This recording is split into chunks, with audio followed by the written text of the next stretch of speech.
తర్వాత పంచవర్ష ప్రణాళిక విధానం తీసుకొచ్చి ఈ పంచవర్ష ప్రణాళిక విధానంలో ఎడ్యుకేషన్ అండ్ ఇరిగేషన్ మొదటి ప్రాధాన్యతను పెట్టుకొని దేశం నలుమూలల మారుమూల ప్రాంతాలలో యూనివర్సిటీలను ప్రారంభించడమే కాకుండా ప్రతి పేదవాడికి విద్యను అందుబాటులోకి తీసుకురావాలి అని రిజర్వేషన్లు తీసుకొచ్చి రెసిడెన్షియల్ స్కూల్స్ తీసుకొచ్చి పేదవాళ్లకు విద్యను అందుబాటులోకి తీసుకొచ్చి భాషా జ్ఞానం సాంకేతిక పరిజ్ఞానం ఉద్యోగ ఉపాధి అవకాశాలు కల్పించడానికి పండిత్ జవహర్లాల్ నెహ్రూ గారు పునాదులు వేసి ఈ దేశాన్ని అభివృద్ధి పదం వైపు నడిపించే ప్రయత్నం చేసిండ్రు.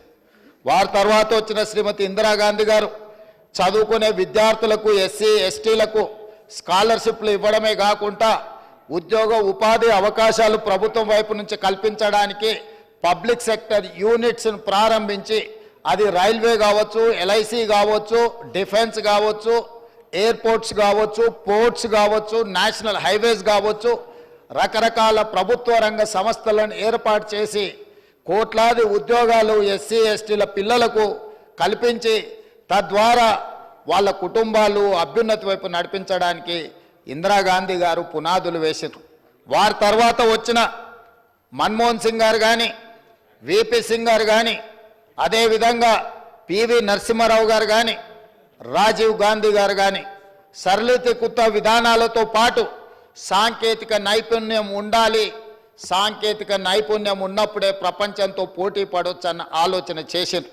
అందుకే రాజీవ్ గాంధీ గారు ఈ దేశానికి కంప్యూటర్ను పరిచయం చేసి సాంకేతిక యుగంలో 21st సెంచరీకి ఈ దేశంలో ఉండే కోట్లాది మంది యువకులను ముందుకు తీసుకెళ్లడానికి ఒక అవకాశాన్ని ఇచ్చిండ్రు. వారు ప్రవేశపెట్టిన సాంకేతిక పరిజ్ఞానం టెక్నాలజీని కంప్యూటర్ యుగాన్ని దృష్టిలో పెట్టుకొని ఆనాడు శ్రీ రాజీవ్ గాంధీ గారి నేతృత్వంలో నేదురుమల్లి జనార్దన్ రెడ్డి గారు ముఖ్యమంత్రిగా ఉన్నప్పుడు మొట్టమొదటిసారి మాదాపూర్లో హైటెక్ సిటీ కోసం పునాదులు వేసి ఈ తెలంగాణ రాష్ట్రంలో ఆనాటి ఉమ్మడి ఆంధ్రప్రదేశ్ రాష్ట్రంలో హైదరాబాద్ నగరంలో ఐటీ రంగం వేళ్ళు ఉనుకోవడానికి హైటెక్ సిటీకి పునాదులు వేసి ఈరోజు సాంకేతిక నిపుణులను తయారు చేయడానికి కాంగ్రెస్ పార్టీ బాధ్యత తీసుకున్నది.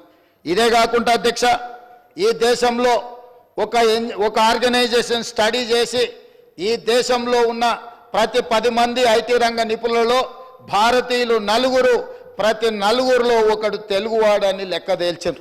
అంటే ఇవాళ ప్రపంచంలో సిలికాన్ వ్యాలీ నుంచి మొదలు పెడితే ఏ దేశమైనా సాంకేతిక రంగంలో నిపుణులు కావాలి అని అంటే అది భారతీయుల వైపు మళ్ళీ చూడవలసిన పరిస్థితులు ఉన్నాయి. గూగుల్ కావచ్చు, మైక్రోసాఫ్ట్ కావచ్చు, ఇట్లా యాపిల్ సంస్థ కావచ్చు, ఏదైనా కావచ్చు, ప్రపంచంలో సాంకేతికంగా ఈరోజు ఎదిగిన సంస్థలు ఆ కంపెనీల యొక్క సీఈఓలు మన తెలుగు వాళ్ళు ఉండడం మనకు గర్వకారణం.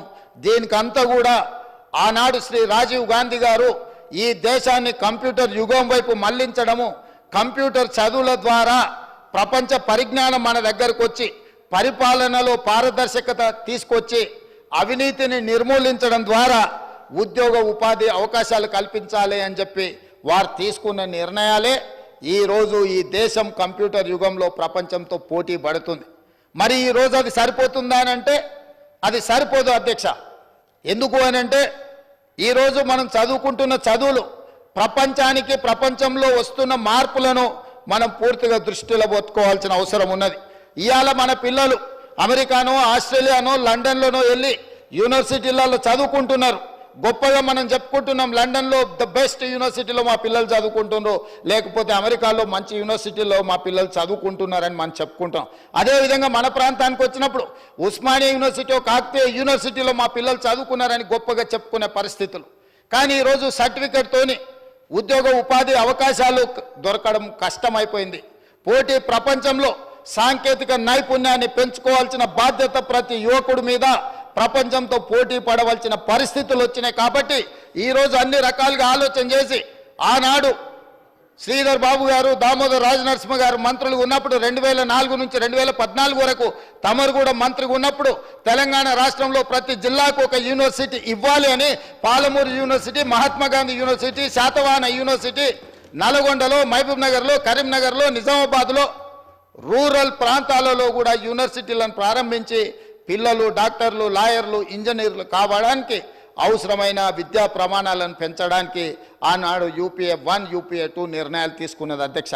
ఇన్ని నిర్ణయాలు తీసుకున్న, ITIలను ప్రారంభించిన, పాలిటెక్నిక్ కళాశాలను ప్రారంభించిన, ఇంజనీరింగ్ కళాశాలను ప్రారంభించిన, IIT, IIIT లాంటి సంస్థల్ని ప్రారంభించిన ఈరోజు ప్రపంచంలో ఇంకా సాంకేతిక నిపుణుల యొక్క కొరత ఉన్నది. సాంకేతిక నైపుణ్యానికి ప్రపంచం ఆహ్వానం పలుకుతుంది.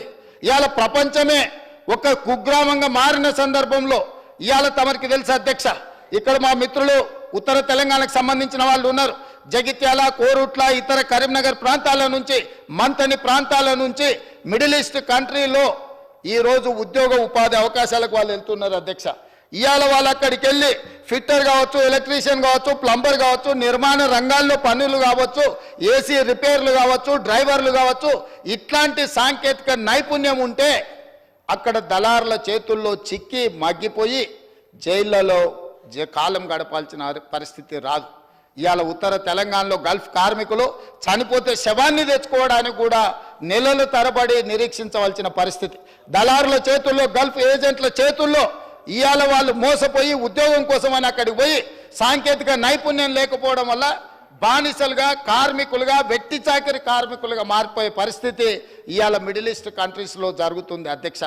వీటన్నిటిని దృష్టిలో పెట్టుకొని ఈరోజు ప్రపంచానికి ఏం అవసరం ఉందో, ప్రపంచానికి అవసరమైన నైపుణ్యాన్ని నేర్పాలని ఈరోజు మనం అనుకున్నాం అధ్యక్ష. మనమంతా గ్రామాల నుంచి వచ్చినాం అధ్యక్ష. కుల వృత్తులు, చేతి వృత్తులు, మన తాతలు ముత్తాతలు పుట్టిన పిల్లలకు తమ కుల వృత్తిని నేర్పేవాళ్ళు. వ్యవసాయం కావచ్చు, కల్లుగీత కార్మికులు కావచ్చు, లేకపోతే మత్స్యకారుల కార్మికులు కావచ్చు, నాయి బ్రాహ్మణులు కావచ్చు, లేకపోతే మా వాషర్మెన్ కమ్యూనిటీ కావచ్చు, కుల వృత్తులను కుటుంబాల వారిగా ఆ కుల వృత్తులను నేర్చుకొని జీవనం సాగించేది. ఈరోజు ఆ కుల వృత్తులే నైపుణ్యాన్ని పెంచుకొని నాయి బ్రాహ్మణులకి ఈరోజు బ్యూటీ పార్లర్గా మారిపోయినాయి అధ్యక్ష. ఈరోజు ప్రతి కుల వృత్తి సాంకేతికంగా అభివృద్ధి చెందడం ద్వారా ప్రపంచంలో కొత్త రూపాలలో ఈరోజు ఉద్యోగాలు దొరుకుతున్నాయి అధ్యక్ష. అందుకే ఈరోజు గ్రామీణ ప్రాంతాలలో ఉన్న యువకులు డిగ్రీ పట్టా తీసుకొని, ఇంజనీరింగ్ పట్టా తీసుకొని బయటికి వస్తే సర్టిఫికెట్లు, పట్టాలు చేతిలో ఉన్నాయి, కానీ ఉద్యోగ అవకాశాలు దొరకడం లేదు. ఎందుకంటే వాళ్ళకు వృత్తి నైపుణ్యము సన్నగిల్లడం వల్ల ఈరోజు ఆ సమస్యలు వచ్చినాయి అధ్యక్ష. అందుకే ప్రపంచంలో జరుగుతున్న మార్పులను, ప్రపంచం యొక్క అవసరాలను దృష్టిలో పెట్టుకొని నేను, మా మంత్రివర్గ సహచరులు, మా అధికారులు ఆలోచన చేసి ఈరోజు ఈ దేశానికి ఆదర్శంగా నిలబడాలి, స్కిల్ యూనివర్సిటీని ప్రారంభించాలి. ఈ స్కిల్ యూనివర్సిటీలో అన్ని రకాల సంబంధించిన నైపుణ్యాలను వాళ్లకు నేర్పాలని ఈరోజు మేము ఆలోచన చేసినాం అధ్యక్ష. ఎంత గొప్ప ఆలోచన అంటే ఈరోజు కేవలం డిగ్రీల కోసం, చదువుల కోసం యూనివర్సిటీలు పనిచేయడం కాదు, నిరుద్యోగ యువకులకు ఉద్యోగ ఉపాధి అవకాశాల కోసము సాంకేతిక నైపుణ్యాన్ని నేర్పాలి అని చెప్పి ఈరోజు మా ప్రభుత్వం నిర్ణయం తీసుకున్నది అధ్యక్ష. అందుకే young India skills university Telangana అని ఈరోజు కొత్త యూనివర్సిటీ కోసం ఈ సభలో ప్రవేశపెట్టినాం. ఇంత గొప్ప ఆలోచనతోని తెలంగాణ ఉద్యమమే ఉద్యోగ సమస్య, తెలంగాణ విప్లవమే నిరుద్యోగ సమస్య. ఆనాడు 1969లో పాల్వంచలో ఒక చిన్న ఉద్యోగం కోసం జరిగిన పోరాటం అది పెద్దదై పెరిగి తెలంగాణ రాష్ట్రాన్ని సాధించింది. ఇవాళ తెలంగాణ రాష్ట్ర ఉద్యమమే నిరుద్యోగ సమస్య మీద, ఉద్యోగ అవకాశాల మీద నిర్మాణం జరిగింది అధ్యక్ష. అందుకే వీటన్నిటినీ దృష్టిలో పెట్టుకొని ప్రపంచంతో పోటీ పడే యంగ్ ఇండియా స్కిల్స్ యూనివర్సిటీ తెలంగాణని ఈరోజు మనం ప్రవేశపెట్టుకున్నాం అధ్యక్ష. యంగ్ ఇండియా అనే పేరు మహాత్మా గాంధీ గారు 1919 నుంచి 1931 వరకు జర్నల్ ఆయన ఒక పత్రికను నడిపినారు. స్వతంత్ర పోరాటంలో యంగ్ ఇండియా చాలా కీలకమైన పాత్ర పోషించింది. విశ్లేషణలు, వార్తలతో చైతన్యం తీసుకొచ్చి ఈ దేశ ప్రజలందరినీ కూడా స్వతంత్ర పోరాటం వైపు తిప్పి ఆనాడు మహాత్మా గాంధీ గారు నడిపించిన యంగ్ ఇండియా పత్రిక పేరే ఈరోజు యంగ్ ఇండియా స్కిల్స్ యూనివర్సిటీ పేరు మీద మనం ఇవాళ తీసుకున్నాం. మహాత్మా గాంధీ గారి స్ఫూర్తితోని ప్రారంభించుకుంటున్నాం. సాంకేతిక నైపుణ్యం స్ఫూర్తి రాజీవ్ గాంధీ గారు ఇచ్చిన స్ఫూర్తితోని ఈరోజు యూనివర్సిటీని ప్రారంభించుకుంటున్నాం.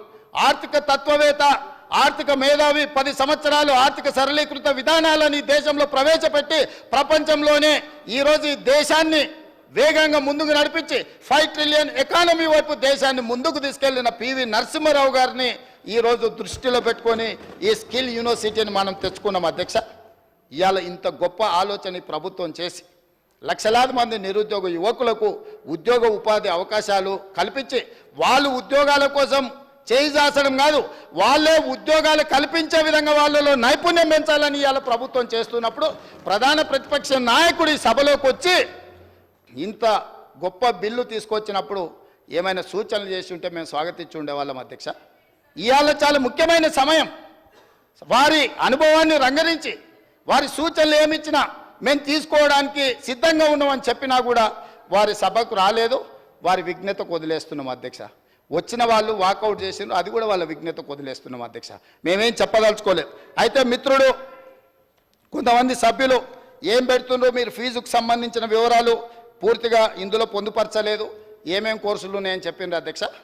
ఈ యంగ్ ఇండియా స్కిల్స్ యూనివర్సిటీ తెలంగాణలో దాదాపుగా 17 కోర్సులను మేము ప్రవేశపెట్టాలని నిర్ణయం తీసుకున్నాం అధ్యక్ష. ఈ 17 కోర్సులు కూడా ఉద్యోగ ఉపాధి అవకాశాలు కల్పిస్తాయి. దీని నిర్వహణ కోసం పీపీపీ మోడల్ తీసుకొచ్చినాము. ఫీజులకు సంబంధించిన కూడా పూర్తి వివరాలు ఇచ్చినాము. అందులో కొన్ని అంశాలను తమ ద్వారా తెలంగాణ యువతకు నేను చెప్పదలుచుకున్నా అధ్యక్ష.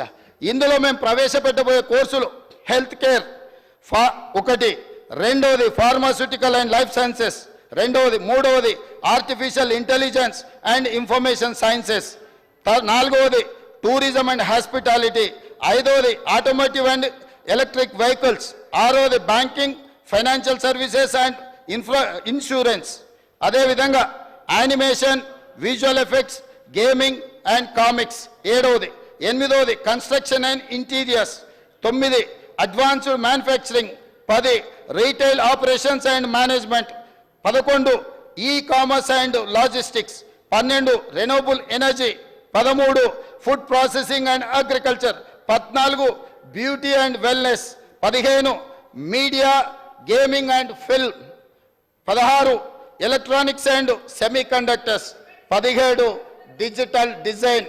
ఇట్లాంటి కోర్సులన్నిటిని కూడా అధ్యక్ష 3 రకాలుగా సర్టిఫికెట్ కోర్స్ అంటే 3 నెలల నుంచి 6 నెలలు వాళ్ళకు శిక్షణ ఇచ్చి వాళ్ళకు ఒక సర్టిఫికెట్ ఇచ్చి వాళ్ళకు ఉద్యోగ అవకాశాలు కల్పించాలనేది. తర్వాత డిప్లొమా కోర్స్ వాళ్ళు 2 ఇయర్స్ 3 ఇయర్స్ చదువుకుంటే డిప్లొమా సర్టిఫికెట్ ఇస్తాం. ఇంతకుముందు స్కిల్ యూనివర్సిటీలలో డిగ్రీ ఇచ్చే విధానం లేదు. డిగ్రీ ఇవ్వకపోవడం వల్ల చాలామంది వాళ్ళ పెద్ద ఉన్నత విద్యకు వెళ్ళడానికి ఇబ్బందికరమవుతుందని ఆలోచన చేస్తే అధికారులతో చర్చించి ఈరోజు డిగ్రీ పట్టాలు కూడా ఈ స్కిల్ యూనివర్సిటీలో ఇవ్వాలని నిర్ణయం తీసుకున్నాం. డిగ్రీ పట్టా వస్తే వాళ్ళు భవిష్యత్తులో పీజీలు పిహెచ్డీలు చదవడానికి పునాదులు అవుతాయి. కాబట్టి ఇవాళ డిగ్రీస్ని కూడా ఇందులో ఇవ్వాలనే నిర్ణయం తీసుకున్నాం అధ్యక్ష. ఇంత మంచి ఆలోచనతోని అదేవిధంగా ఫీజు స్ట్రక్చర్లో కూడా వారు ఏదైతే అనుమానం వ్యక్తం చేసిండ్రో ఎలాంటి అనుమానాలు పెట్టుకోవాల్సిన అవసరం లేదు. ఈ ప్రభుత్వం స్పష్టంగా ఫీ స్ట్రక్చర్ మీద వారికి నేను చెప్పదలుచుకున్నాను అధ్యక్ష. 42వ పేజీలో క్లియర్గా fee receipts estimates revenue from fees INR 170 crore across 3 years assuming an average course fees INR 50,000. సంవత్సరానికి ఆన్ అండ్ యావరేజ్గా పిల్లలకు 50,000 రూపాయలు మాత్రమే ఫీజు ఇచ్చేటట్టు, అంటే ప్రతి పేదవాడి పిల్లలు చదువుకునే విధంగా ఐఎస్బి లాగానో ఇతర కార్పొరేట్ యూనివర్సిటీల లాగానో ఎక్కువ ఫీజులు తీసుకోదలుచుకోలేదు అధ్యక్ష. ఈ ఫీజులు కూడా అవసరమైతే రాష్ట్ర ప్రభుత్వం ఫీజు రియంబర్స్మెంట్ ద్వారా ఎస్సీ ఎస్టీ ఓబీసీ మైనారిటీ పిల్లలకు ప్రభుత్వం ఫీజులు చెల్లించి ఉచితంగా వాళ్ళకు శిక్షణనిచ్చి వాళ్ళకు హాస్టల్ వసతులు కల్పించి వాళ్ళను తయారు చేయాలి నిపుణులుగా అని మా ఆలోచన అధ్యక్ష. దానికోసమే ఈరోజు మా అధికారులకు మా మంత్రివర్గ సహచరులతో మాట్లాడి ఈరోజు తమరికి తెలుసు తుక్కుగూడ ప్రాంతంలో రాజీవ్ గాంధీ ప్రాంగణంలో శ్రీమతి సోనియా గాంధీ గారు 6 గ్యారెంటీలు సెప్టెంబర్ 17, 2023 నాడు ఎక్కడైతే లక్షలాది మంది 6 గ్యారెంటీలు ఇచ్చినామో గ్యారెంటీలో భాగంగా తుక్కుగూడ నుంచి కూతవేటు దూరంలో ముచ్చెర్లలో ఇవాళ 57 ఎకరాలలో 100 కోట్ల రూపాయలు తక్షణమే విడుదల చేసి ఇవాళ సాయంత్రం 4 గంటలకు మనం అక్కడ స్కిల్స్ యూనివర్సిటీకి ఫౌండేషన్ వేసుకుంటున్నాం అధ్యక్ష. భూమి పూజ ఇవాళ చేస్తున్నాం అధ్యక్ష. అడ్మిషన్స్ కూడా అక్కడ నిర్వహించాలంటే వచ్చే సంవత్సరం పడుతుంది అధ్యక్ష, సంవత్సరం కనీసం పడుతుంది. అందుకే ఒక్క రోజు కూడా వృధా చేయొద్దని చెప్పి ఎస్కి అంటే ఇంజనీరింగ్ స్టాఫ్ కాలేజ్ ఏదైతే ఉందో మాదాపూర్లో గచ్చిబౌలి ప్రాంతంలో ఈ సంవత్సరమే 6 కోర్సులలో 2000 విద్యార్థులను ఈసారి చేర్చుకోవాలని నిర్ణయం తీసుకున్నాం అధ్యక్ష. ఎందుకంటే ఒక్కరోజు కూడా నిరుద్యోగ యువకులకు ఆలస్యం జరిగిన అన్యాయం జరుగుతుందని చెప్పి అందులో 6 కోర్సులను తక్షణమే అడ్మిషన్లు తీసుకొని 2000 మంది విద్యార్థులకు ఇవాళ శిక్షణను ఇవ్వాలని ఈ ప్రభుత్వం నిర్ణయం తీసుకున్నది అధ్యక్ష. అందులో మొదటి course school of pharmaceutical and life sciences, రెండవది స్కూల్ ఆఫ్